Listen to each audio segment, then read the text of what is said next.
And then one last thing that I didn't really get to go over in class, but I would like to go over because in the lateral line, I would like to touch base on Pincha Mayurasana.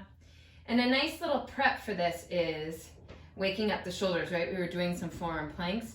A nice little prep for this is baby crow. Now you'd think baby crow, it's gotta be easier than regular crow, right? Not necessarily, right? So I want you to think of push. So when you're in your forearm plank, you're pushing, right? Notice my belly button is pulling up, I'm tucking my pelvis, I'm pushing out through my shoulder blades. So when I come into baby crow, I want that same action. My shoulders are gonna end up going forward a little bit, but I still have that push, right? So I'll start with my forearms down, draw my knees in, and try to wake everything up and pull everything in like that, right? So, and I'm not sure there really is any assistance, any modification with the blocks for this one.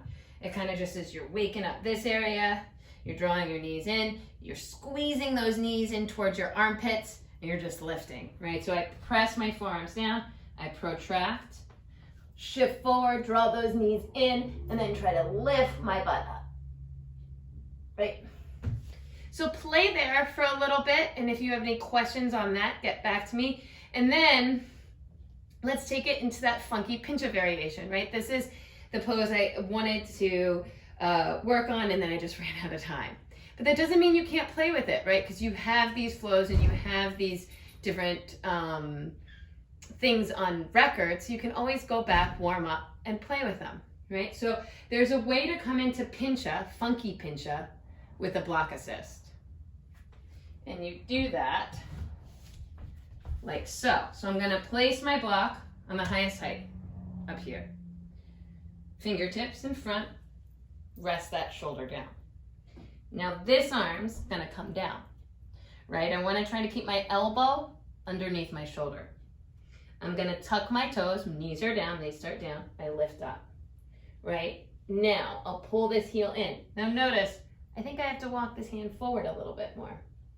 So I'm gonna lift up, pull this heel in, I'm supported in that left arm, and lift this leg up to the sky.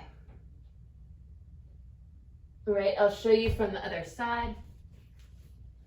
So if I were to try it on the other side, let's say, right, my fingertips come down behind the block, I place my shoulder down, I ground down this forearm, so now this forearm's down. I lift up, pull this heel in, squeeze the elbow in towards the midline, and lift this leg up. Again, head never comes to the ground, right? And then I come down. Play with that first, right? If you feel comfortable, feel stable on your blocks before you go up. So make sure that shoulder is on your block before you go up. Then maybe you play with it without the block, right? Now this is the one where this hand has to be deceivingly farther back than you may think, right? I tried to line the wrist up with the elbow. That didn't really quite work, right? It worked, but I had to muscle my way through a lot of it, right? My shoulder came forward and I just didn't get the alignment in that forearm. Fingertips lining up with the elbow, that didn't really work either, right? I still ended up coming forward. You do have to place this hand back quite a bit, and it kind of just depends on you messing around with your anatomy, right? My arms are rather short. I have short limbs. I have short arms and short legs and a longer torso. So your fingertips may line up with that elbow just fine and it squeeze in. So you kind of have to play with that. What you're going to look out for is that shoulder staying over the elbow. So you'll pull in, and it really helps to videotape yourself doing this, right? So you'll pull in, whoop. So you'll set yourself up, pull in, pull the heel in, and lift that back leg up. And play there.